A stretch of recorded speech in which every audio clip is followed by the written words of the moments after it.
தைலாபுரத்தில் செய்தியாளர்களை சந்தித்த பாமக நிறுவனர் ராமதாஸ் அன்புமணி மீது பல்வேறு குற்றச்சாட்டுகளை முன்வைத்தார். தொடக்கத்தில் புதுச்சேரியில் நடைபெற்ற பொதுக்குழு கூட்டத்தில் இருந்தே இருவருக்கும் இடையிலான அந்த உட்கட்சி பூசல், கருத்து வேறுபாடு என்பது நீடித்து வந்தது. இந்த நிலையில் அவர் பகிரங்கமான குற்றச்சாட்டை அன்புமணி மீது முன்வைத்திருக்கிறார்.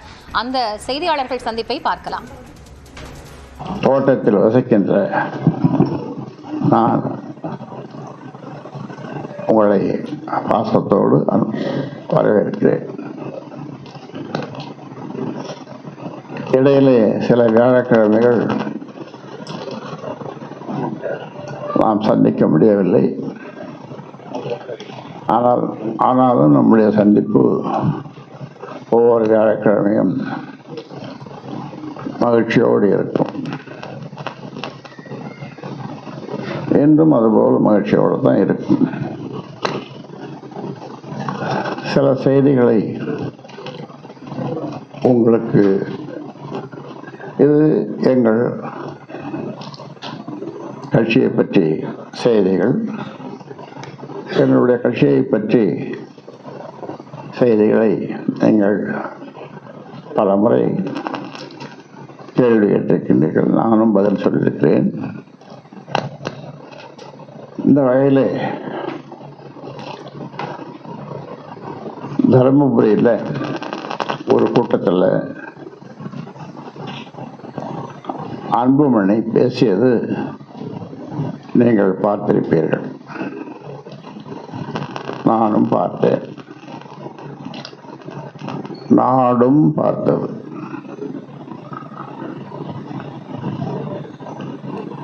நான் என்ன குற்றம் செய்தேன், ஏன் எனக்கு இந்த பதவி நீக்கம் அல்லது பதவி இறக்கம் என்று அன்புமணி சொல்லியிருக்கிறார். இது முழுக்க முழுக்க மக்களையும் கட்சிக்காரர்களையும் திசை திருப்பும் முயற்சியாகும்.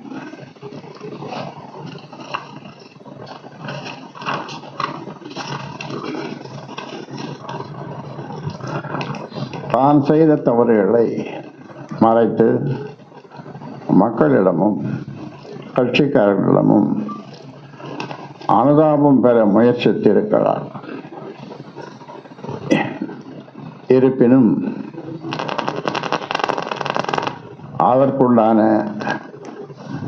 விளக்கத்தையும் பதிலையும் அளிப்பது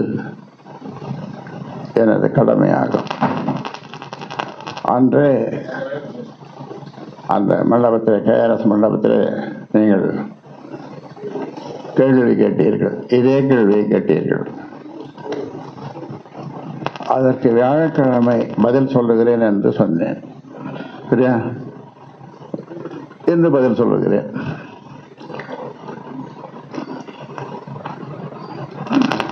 இனிப்பை தவிர்த்து, இனிப்பு ஸ்வீட், இனிப்பை தவிர்த்து கசப்பான வார்த்தைகளை கொண்ட மருந்தை தான் பதிலாக கொடுக்கும் நிலை ஏற்பட்டுள்ளது. சொல்லப்போனால் தவறு செய்தது அன்புமணி அல்ல. அன்புமணியை 35 வயதில் என்னுடைய சத்தியத்தையும் மீறி 35 வயதில் மத்திய கேபினட் அமைச்சராக்கி நான் தான் தவறு செய்து விட்டேன்.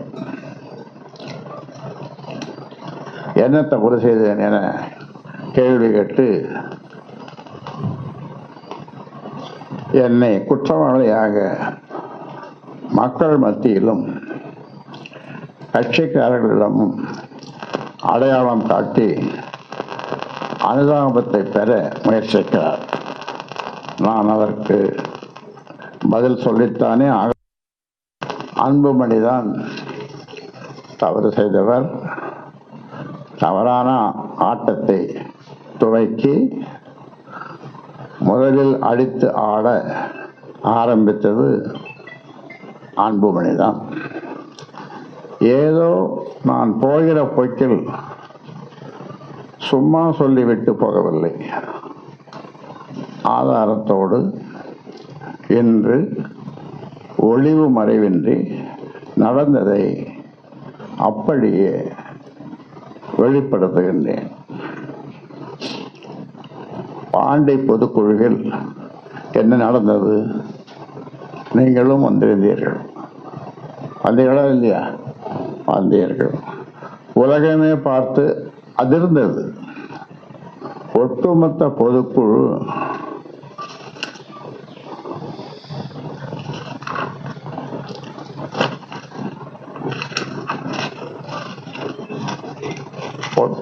பொதுக்குழு கூட்டமும் ஊடக நண்பர்களாகிய நீங்களும் சேர்ந்து அதிர்ச்சிக்குள்ளானீர்கள். மேடை நாகரிகமோ அல்லது சபை நாகரிகமோ எதையும் கடைபிடிக்காமல் எடுத்தேன் கவிழ்த்தேன் என பொது வெளியில் அநாகரிகமாக நடந்து கொண்டது யார்? நான் ஒரு அறிவிப்பை வெளியிட்டேன். முகுந்தனை இளைஞரணி செயலாளர் என்று வீட்டில்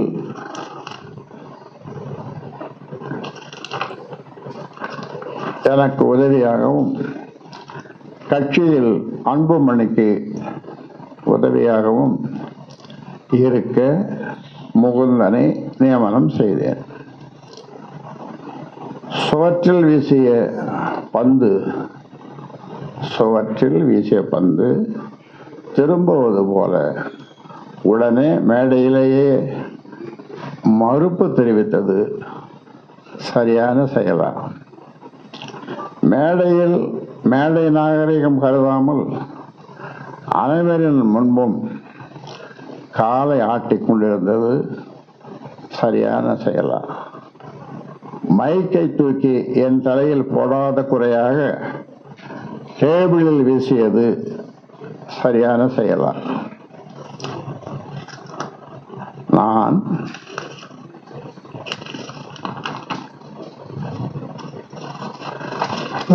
பனையூரில் அலுவலகம் திறந்திருக்கிறேன், நீங்கள் அங்க வந்து இனி என்னை பார்க்கலாம் என்றது சரியான செயலா?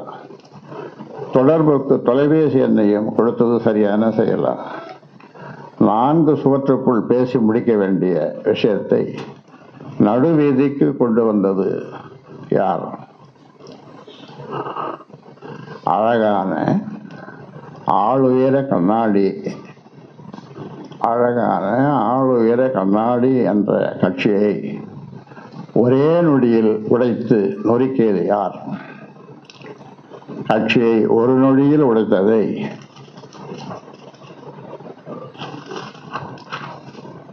உலகம் முழுவதும் உள்ள ஆண்டோர்களும் சான்றோர்களும் அறிவாளிகளும் அரசியல் ஆளுமைகளும் எதிர்கட்சிகளும் ஊடக நண்பர்களும் தங்கள் ஆதங்கத்தை வெளிப்படுத்தினர். அன்புமணி இன்னும் பக்குவப்படவில்லையே என்று பெரிதும் வருந்தினார்கள். கடந்த 45 ஆண்டுகளாக இந்த இயக்கத்தை சங்கம் கட்சி அண்ணா சொன்னது போல கடமை, கண்ணியம், கட்டுப்பாடோடு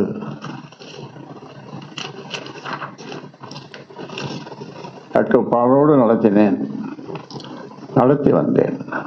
அதற்கு ஒரு களங்கத்தை அன்புமணி ஏற்படுத்தி விட்டார். கடந்த காலங்களில் நான் அடைந்த அவமானங்களும் அவலங்களும் ஏச்சி பேசி ஏளனும் எள்ளி நகையாளர்களும் ஈட்டி போன்ற இழி சொற்களையும் இந்த ஊமை சனங்களுக்காக எளிதில் கடந்து வந்து விட்டேன். ஆனால் இன்று எதிர்பாராத நிலையில் வளர்த்தகளாவே மார்பில் வீறு கொண்டு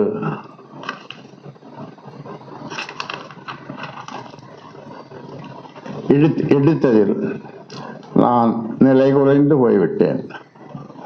ஆனால் ஒன்று, இதையும் நான் வெற்றியோடு கலந்து செல்வேன். அன்புமணி தொடர்ந்து கட்சி வளர்ச்சிக்கு இடையூறாக இருந்து பல தவறுகளை செய்து வந்தார்.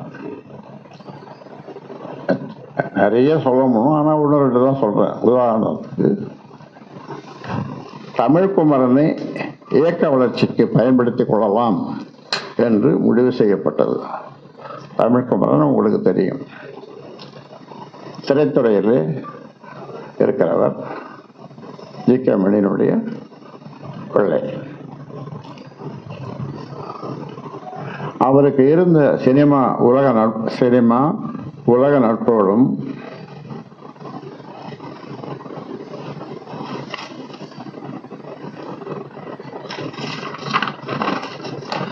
விளம்பரமும் பொருளாதாரமும் இயக்கத்திற்கு பயன்பட்டு இயக்கம் வளரும் என்ற முடிவுக்கு தடையாக நின்று அதை நிராகரித்தார். அவரை நியமனம் செய்து நியமன கடிதத்தை கொடுக்கிறேன், கொடுத்து அந்த வாசல்படியை தாண்டவில்லை. அவர் ஃபோன் பண்ணி, அண்ணன் உங்ககிட்ட ஆசி பெறணும் அப்படின்னு, நீ உடனே ராஜினாமா செய், அதை கழிச்சு போடும், உன்னை பார்க்கணும்னா பார்க்க முடியாது. அப்போ நான் சொன்னேன், நீ இருப்பா, நீ உடனே கேட்கும் போகணும்னா அது தெருவுலையும் வீச வேணாம், குப்பை தொட்டியில் ஏறு பார்ப்போம், பேசி பார்ப்போம்னு 2 மாதம் பொறுக்க சொன்னேன். அதன் பிறகு தொல்லை தாங்கவில்லை. மற்றும் ஒரு பொதுக்குழு இங்கே சங்கமித்ராவில், நான் எழுந்துட்டேன்,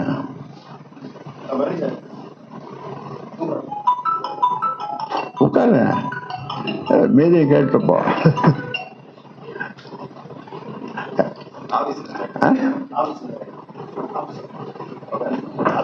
எல்லாத்தையும் கேட்டுப்போம். அப்போ 2 மாசம் பொறுத்து ஒரு பொதுக்குழு நடந்தது. 2 மாசம் நீ ராஜினாமா பண்ணாதன்னு தமிழ்குமரன்கிட்ட சொன்னேன். இங்கே ஒரு பொதுக்குழு நடந்தது சங்கமித்ராவில். அந்த பொதுக்குழுவுக்கு அவரும் அவருடைய மனைவியும் குழந்தைகளும் புதுச்சேரி உணவு விடுதியிலே இரவே வந்து தங்கிவிட்டார்கள். எனக்கு காலையில் 7:30 மணிக்கு பல் துளைக்கிட்டு இருந்தேன். அப்போ அன்புமணி ஃபோன் செய்து, தமிழ்குமரன் அந்த கூட்டத்திற்கு வரக்கூடாது, தமிழ்குமரன் அந்த பொதுக்குழுவுக்கு வரக்கூடாது, இப்படி என்னிடம் சொல்ல. எதிர் வரிசையில் மேடையெல்லாம் நம்ம கூட போதும், எதிர் வரிசையில் எங்கேயாவது ஒரு இடத்துல இருந்துட்டு போயிருக்கலாம். இருந்தாலும் நான் அதை அவரிடம் சொல்ல, அந்த குடும்பத்தோடு வந்த அவர் எவ்வளவு கலங்கி இருப்பார், கண்ணீர் வடித்திருப்பார், அவமானப்பட்டிருப்பார் என்பது உங்களுடைய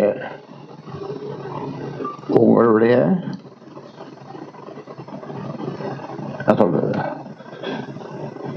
விமர்சனத்திற்கு விட்டு விடுகிறேன். ஆக அதன் பிறகு 2 மாசம் கழிச்சு சரி இப்போ நீ ராஜினாமா கொடுத்துட்டு வந்துருப்பா அப்படின்னு சொன்னேன். அது வரைக்கும் பார்க்கவே இல்லை. 2 மாசம் பொறுத்து ராஜினாமா பண்ணிட்டேன். இது ஒரு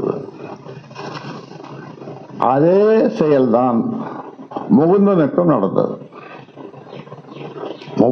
முகுந்தனுக்கும் மேடையிலேயே நடந்தது, நீங்க பார்த்தீர்கள்.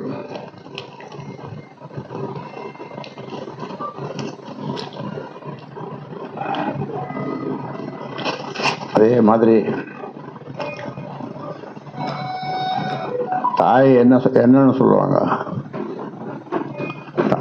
உங்க தாய் என்னன்னு சொல்றீங்க? கடவுள்னு சொல்றீங்க. சரியா? இங்க பொங்கல் சமயத்துல, இந்த பொங்கல் எல்லாரும் குடும்பத்தில் இருக்கிற எல்லாரும் உட்கார்ந்து இந்த முகுந்தன் சமாச்சாரத்தை பேசினாங்க. எல்லாரும் பேசும்போது அம்மா ஏதோ சொன்னாங்க, ஏன்பா உன் 2வது மகளை போட்டு இருந்தா நீ சும்மா இருப்பியா? அது பேசாம தானே இருந்திருப்ப அந்த பொறுப்புக்கு அப்படின்னு சொன்னதான் அங்க உட்காந்து பாட்டில தூக்கி அம்மா மேல அடிச்சான். நல்ல வேலை அவங்க மேல படல, செவத்துல பட்டுட்டு. எதுக்கு சொல்றேன்? அதெல்லாம் ஒரு சாம்பிள்.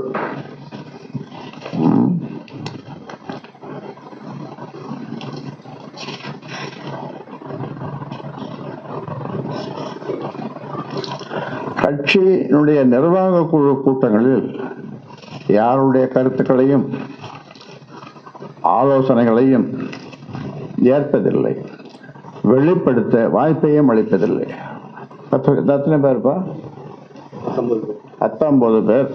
19 பேரையும் ஒருத்தர் ஏதாவது பேசினார்னா அல்லது உடனே பேசக்கூடாது. ஆனால் நான் கட்சி சங்கம் தொடங்கிய காலத்திலிருந்து என்ன சொல்லுவேன், ஒவ்வொரு கூட்டத்திலேயே செயற்குழுவாக இருந்தாலும் பொதுக்குழுவாக இருந்தாலும் என்ன சொல்லுவேன் என்றால், என்னை விமர்சனங்கள் ஏதாவது தவறு இருந்தால் நான் திருத்திக் கொள்ளுகிறேன். முதல்ல என்னை விமர்சனம் பண்ணுங்கள் என்று எந்த கட்சி தலைவரும் சொல்லிக்க மாட்டார்கள். இதுவரை சொல்லவில்லை, சொல்லவும் மாட்டார்கள். ஆனால் நான் ஆரம்ப காலத்திலிருந்து என்னை விமர்சியுங்கள், என்னை விமர்சிக்கிறதுக்கு உங்களுக்கு கொஞ்சம் தயக்கம் இருந்தால் கடிதம் மூலமாக எழுதுங்கள். அப்போ இந்த செல்போன்லாம் கிடையாது. அப்படியெல்லாம் நான் இந்த கட்சியை வளர்த்தேன். அதே மாதிரி நிர்வாக குழுவில் யாரையும் ஒருத்தர் பேசினாரு, உடனே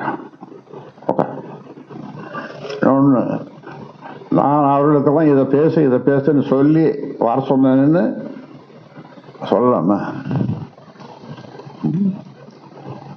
இதுவா நிர்வாக குழு? நீங்க இப்படி பேசுங்க, எப்படி பேசுங்க. என்ன பேச போறோம்? கட்சி வளர்ச்சி பற்றி தான். அப்படியே நான் சொன்னாலும் கூட கட்சி வளர்ச்சி இதை பற்றி பேசுங்கன்னு தான் சொல்லியிருப்பேன். நான் ஒருத்தர் 19 பேர்கிட்ட ஒருத்தர்கிட்ட பேசல. ஏக்கா ஒருத்தர்கிட்ட நான் பேசல.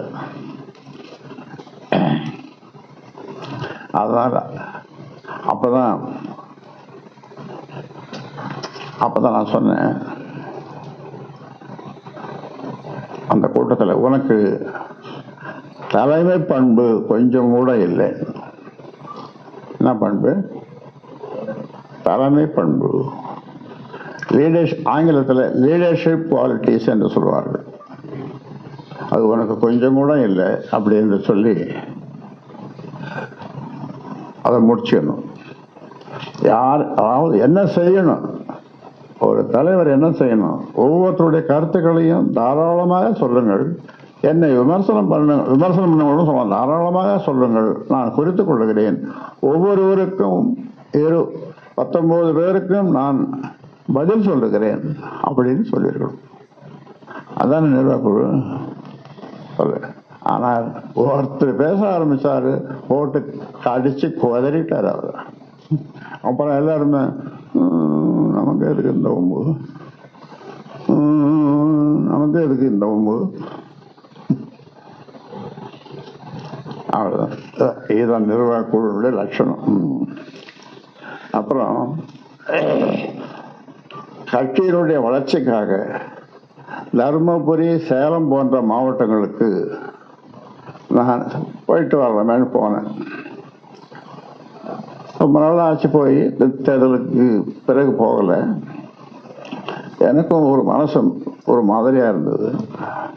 சரி, முதல்ல நான் கட்சியை வளர்த்த எனக்கு பிடிச்ச மாவட்டம் தருமபுரி, சேலம். சேலத்துக்காக தான் எனக்கு தலைமை நிலையத்தையும் வாங்கி கொடுத்தாங்க. ஆஃபீஸ் சென்னையில் நாட்டுமுத்து நாயக்கன் தெருவில். ஆஃபீஸ் அவங்க தான் வாங்கி கொடுத்தாங்க. சரி அங்கே போகலாமே அப்படின்ட்டு போனேன். போகிறதுக்கு அங்கே இருக்கிற உங்ககிட்ட சொன்னேன், உங்ககிட்ட சொல்லி தகவல் சொன்னேன். ஆமாம், அருணேஸ்வரர் சேரன் சொல்லி நான் இது மாதிரி அங்கே போகிறேன். அங்கே அதுக்கு இதை கேளுங்க பத்திரிகை நண்பர்களே, இதை கேளுங்க, கொஞ்சம் கூர்ந்து கேளுங்க, தயவு செய்து கேளுங்க. போனா அங்க மைக்கை வச்சு பேசக்கூடாது. நான் மைக்கை வச்சு பேசக்கூடாது. 200 பேருக்கு மேல கூடக்கூடாது அந்த கூட்டத்தில். நானும் வருவேன். சரி நான் சொன்னேன் வரட்டும், நீ வா. நான் அவங்ககிட்ட பேசல, இன்னொருத்தர்கிட்ட சொன்னேன், நமக்கு நம்முடைய பத்திரிகை தொடர்பாளர்கிட்ட சொல்லி வரணும்னா வரட்டும். அதை என்னை பார்க்கிற விரும்புகிறவள் நான் தங்கி இருக்கிற உணவு விடுதியில தான் வந்து பார்க்க வேண்டும். இத்தனை கட்டளைகள் யாருக்கு? யாருக்கு? நிறுவனருக்கு, இந்த கட்சியை ஆரம்பிச்சவனுக்கு.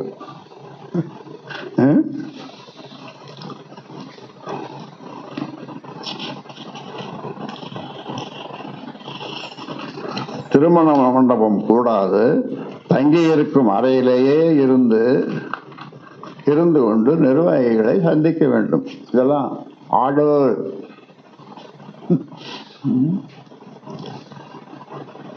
நிறுவனர்கள் இடுவது போன்றவைகள் கட்சிக்கு தடையாக உள்ளது.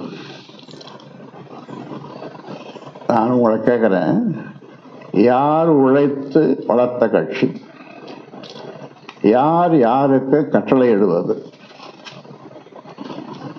95,000 கிராமங்கள், 95 கிராமங்கள் இல்லை, 95,000 கிராமங்களுக்கு சோறு தண்ணீர் இல்லாம